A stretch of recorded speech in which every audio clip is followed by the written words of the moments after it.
Millet anasını hacca yollar. Bizimki Kapadokya'ya gidiyor. Evet. Sözlü nişanlı derken anam seyahate çıkıyor. Halılarda yıkamaya gidiyor. Artık yeter. Halıları yıkamaya ver ki ben gelene kadar evi temizleyeyim. Ne uyanık bir kadınsın sen. Ver. Bu ben diken arkan değil mi? Evet, sen de yedekledin. Yedekledim. Uğurlamaya da gelinleri gelmiş. Anne senin gittiğinden emin olmak için gelmişler, ben sana diyeyim mi? Vallahi billahi bak. Siz ne fenasınız siz. Canım anneciğim. Buna uymayın. Ya senden de yana olsun. Allah. Kızlar hangi kötü kaynağını... Annem de haklı, ne yapsın şimdi, karşısına ağzına yarın bir gün kapılarda mı kalsın? Ya niye kapıda kalın? Kapı var, kapı var. Melek abla sen gitmiyor mu? Çalışan kadınsın. Sen çalışan kadınsın. Senin ne? Gene dolma sarmayı adam mı topladın eve? Sen ne kadar fena bir kadınsın ya. Cemile gene annem kurban seçmiş dolma için. Her şeyden haberim var, her şeyden. Hayır da ben eve gidiyorum. Bu kış günü ne işim var, götümü donduruyorum Kapadokya'da. Allah beni yukarı çıkıyor. Sanki hacca uğruyorlar.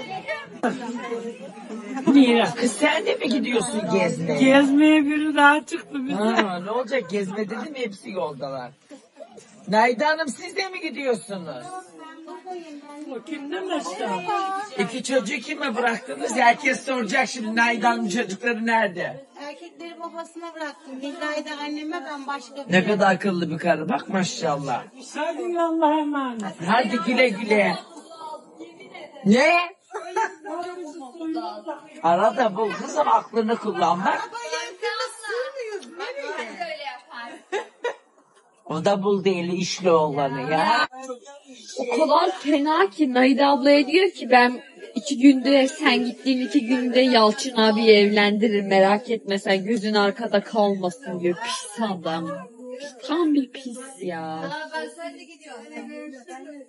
Ve arabası elektrikçi arabası. Bu evde aldatılmak bir tek bana mı koyuyor ya? Dersin aldatılmadı.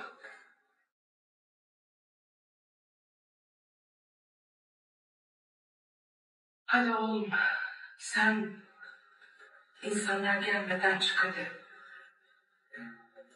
Eğer o kadına gidersen seni evlatlıktan reddederim, haberin olsun. Kendi sanki şöyle bir bok. Durup bir de iki lafın arasına hadis sıkıştırıyorlar, bu cinlerim geliyor. Biz hep yanındayız. Kocası karısını aldatmış, diyor ki hadiste diyor ki aldatan bizden değildir.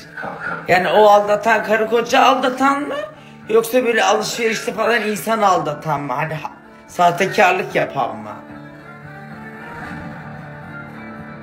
Ev zaten alev almış, onlar haberi oraya buraya hadis sıkıştırıyorlar.